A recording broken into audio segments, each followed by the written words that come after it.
जय श्री राम। मैं वसंत रावल आज मैं आपको बताने आया हूं कितने प्रकार के यज्ञ होते हैं। उसके बाद मैं आपको बताऊंगा कि कितने अलग अलग प्रकार के अलग अलग आकृति के हवन कुंड बनते हैं। कौन सी आकृति के हवन कुंड में कौन सा होम हवन किया जाता है, ये सारी बातें आज मैं आपको विस्तार से बताऊंगा। सबसे पहले मैं आपको बता दूं कि जब कोई व्यक्ति अपनी समस्या, अपनी परेशानी, अपनी तकलीफें लेके किसी ज्योतिषकार के पास जाता है तो ज्योतिषकार सबसे पहले उसकी कुंडली का गहन अध्ययन करता है और उसका फलादेश करता है। सामने जो यजमान होता है वो समस्या का समाधान चाहता है, इसीलिए वो उपाय मांगता है कि हमें कोई उपाय बताइए। तो पंडित जी 5 अलग अलग प्रकार के उपाय बता सकते हैं। कौन कौन से, तो सुनिए। सबसे पहले नंबर पे आता है होम हवन करना। जैसे कि ग्रहों की पीड़ा हो तो नवग्रह शांति पूजा करने को कहा जाता है। घर के अंदर कोई दोष हो तो वास्तु शांति यज्ञ करने को कहा जाता है। कोई व्यक्ति को विद्या की तकलीफ हो तो सरस्वती होम करने को कहा जाता है। किसे पैसे की तकलीफ हो तो महालक्ष्मी होम करने को कहा जाता है। ये सबसे पहले नंबर का और ज्यादातर इस्तेमाल होने वाला उपाय है होम हवन करना। दूसरे नंबर पे आता है रत्न धारण करने को कहा जाता है। यानी कि आपकी कुंडली के अंदर जो लग्नाधिपति, पंचमाधिपति, भाग्याधिपति, जो कुंडली के कारक ग्रह होते हैं, योग कारक ग्रह होते हैं, राजयोग कारक ग्रह होते हैं, उन्हें धारण करने को कहा जाता है। जैसे कि मेरी कुंडली के तहत मेरे को पुखराज और माणिक पहनना है तो हर व्यक्ति को कोई ना कोई रत्न पहनने की सलाह दी जाती है। तीसरे नंबर पे आता है कुछ दान पुण्य करने को कहा जाता है। अभी दान पुण्य कौन सा करना होता है तो भी सुनिए। हर व्यक्ति की कुंडली में कोई ना कोई ग्रह मारक होता है और वो मारक ग्रह जब बहुत ज्यादा तकलीफें देता है तो उसके लिए दान पुण्य करने को कहा जाता है। कुछ एग्जाम्पल देता हूं। मान लो किसी व्यक्ति की कुंडली के अंदर शनि की 7.5 चल रही है तो शनि से लगती चीजों का दान करने को कहा जाता है। कोई व्यक्ति की कुंडली के अंदर शनि, मंगल, राहु, केतु जैसे पाप ग्रहों की महादशा, अंतरदशा, प्रत्युंतरदशा चल रही हो तो उन ग्रहों से लगती चीजों का दान करने को कहा जाता है। फिर आता है चौथे नंबर पे लाल किताब का उपाय। काफी बार आपने सुना होगा कि पंडित जी कहते हैं आपका चंद्र वीक है तो चांदी का सिक्का अपने खिस्से में रखो, चांदी का ब्रेसलेट पहनो। अगर राहु खराब है तो कुत्ते को रोटी खिलाइए। ऐसे बहुत सारे उपाय हैं लाल किताब के। और 5वें नंबर का उपाय है मंत्र का अनुष्ठान करना। जैसे कि कोई बच्चा पढ़ाई में कमजोर है तो उसे कहा जाता है कि ओम ऐं सरस्वते नमः, ओम ऐं सरस्वते नमः। ये मंत्र के 1.25 लाख मंत्र जाप किए जाए और फिर दशांश होम किया जाए। कोई व्यक्ति को लक्ष्मी चाहिए तो ओम श्रीम ह्रीम श्रीम महालक्ष्मी नमः, ओम श्रीम ह्रीम श्रीम महालक्ष्मी नमः। ये मंत्र का 1.25 लाख जाप करो और दशांश होम करो। इस प्रकार से 5 प्रकार के उपाय बताए जाते हैं। होम हवन करना, उसके बाद रत्न धारण करना, उसके बाद कुछ चीजों का दान करना, चौथे नंबर पे लाल किताब के उपाय और आखिरी नंबर पे अनुष्ठान के उपाय। आज हम चर्चा करेंगे होम हवन के बारे में कि पंडित जी जो होम हवन बताते हैं उसमें कौन से हवन कुंड का उपयोग करना चाहिए, उसकी आकृति कौन सी होनी चाहिए और वो आकृति के हवन कुंड में कौन सा होम करने से क्या लाभ होता है। तो आइए सबसे पहले हम जानते हैं कितने प्रकार के यज्ञ किए जाते हैं। तो सबसे पहले मैं आपको बता दूं कि टोटल 5 प्रकार के यज्ञ किए जाते हैं। पहले नंबर पे आता है भूत यज्ञ, दूसरे नंबर पे आता है मनुष्य यज्ञ, तीसरे नंबर पे आता है पितृ यज्ञ, चौथे नंबर पे आता है देव यज्ञ और 5वें नंबर पे आता है ब्रह्म यज्ञ। फिर से कहूंगा भूत यज्ञ, मनुष्य यज्ञ, पितृ यज्ञ, देव यज्ञ और ब्रह्म यज्ञ। ये 5 प्रकार के अलग अलग यज्ञ होते हैं। अभी हम आते हैं और डीप में जाते हैं कि टोटल 8 प्रकार के हवन कुंड बनते हैं। कुछ विद्वानों के तहत 10 प्रकार के हवन कुंड भी बनते हैं अलग अलग आकृति के, लेकिन आज हम चर्चा करेंगे सिर्फ 8 प्रकार के हवन कुंडों की कि कितने प्रकार के हवन कुंड बनते हैं। तो सबसे पहला आता है वृत्ताकार, यानी कि गोलाकार हवन कुंड बनता है। दूसरे नंबर पे आता है चतुष्कोण हवन कुंड, तो ये चतुष्कोण यानी कि चौरस होता है। फिर आता है त्रिकोण हवन कुंड। चौथे नंबर पे आता है अर्धचंद्राकार हवन कुंड। 5वें नंबर पे आता है षष्टकोण कुंड। 6वें नंबर पे आता है अष्टकोण कुंड।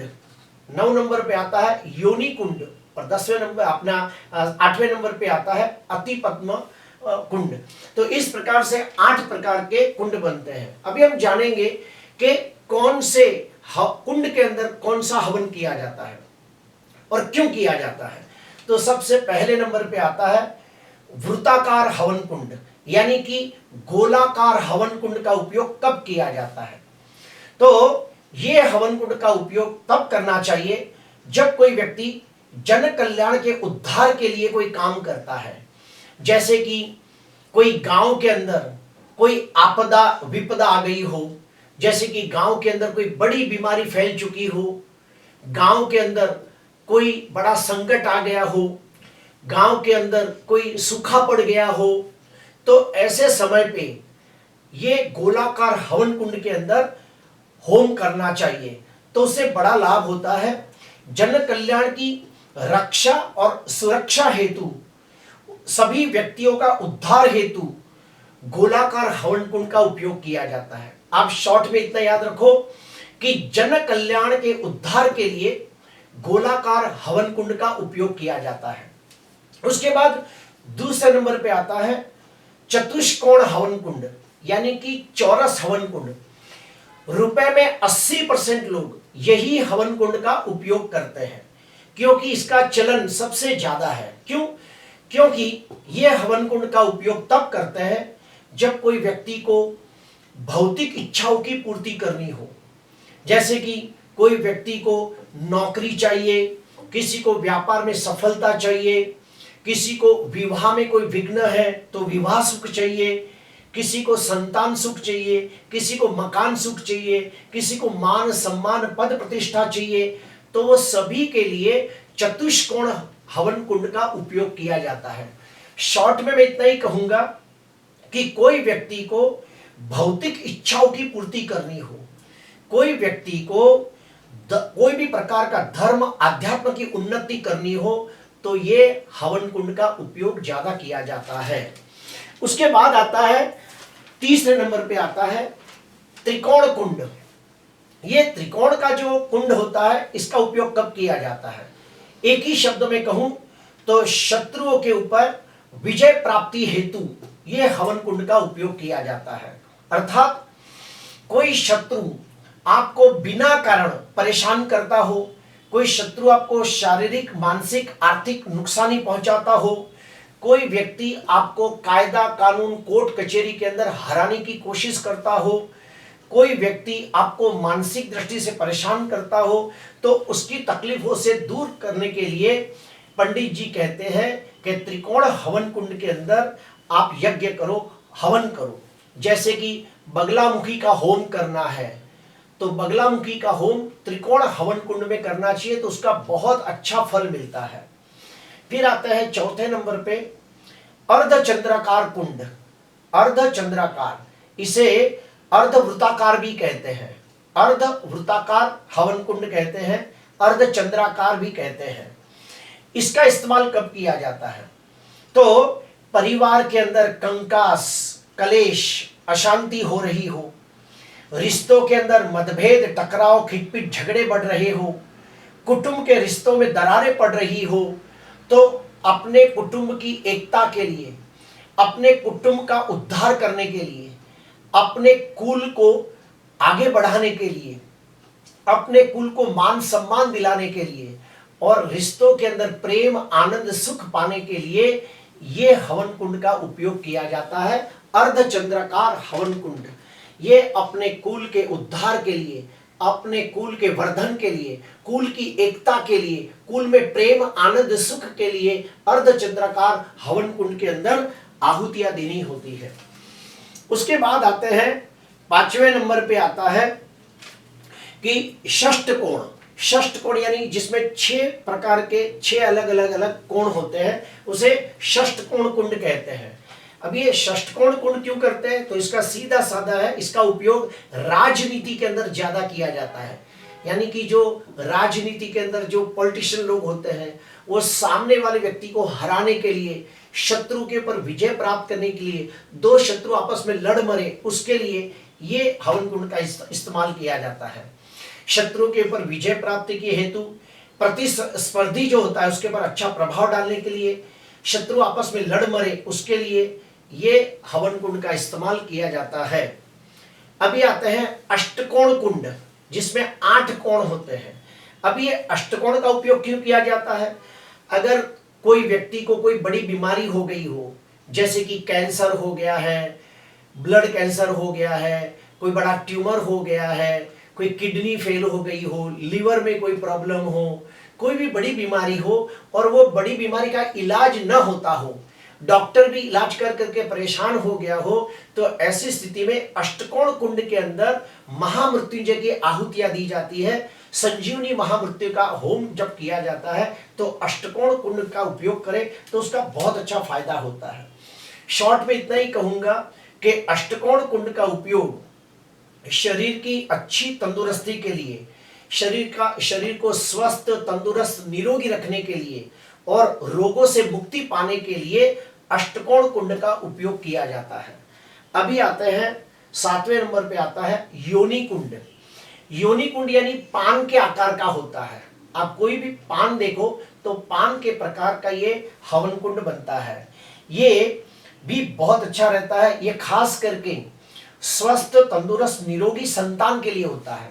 कोई व्यक्ति की इच्छा हो कि मेरा जो बच्चा है, मेरा जो संतान है, वो स्वस्थ हो, तंदुरुस्त हो, निरोगी हो, सुंदर हो, बहुत ही तेजस्वी हो, प्रतापी हो, प्रभावशाली हो, तो उसके लिए अच्छे संतान की प्राप्ति के हेतु के लिए योनि कुंड का उपयोग किया जाता है और इसके अंदर पुत्र कामेष्टि यज्ञ किया जाता है।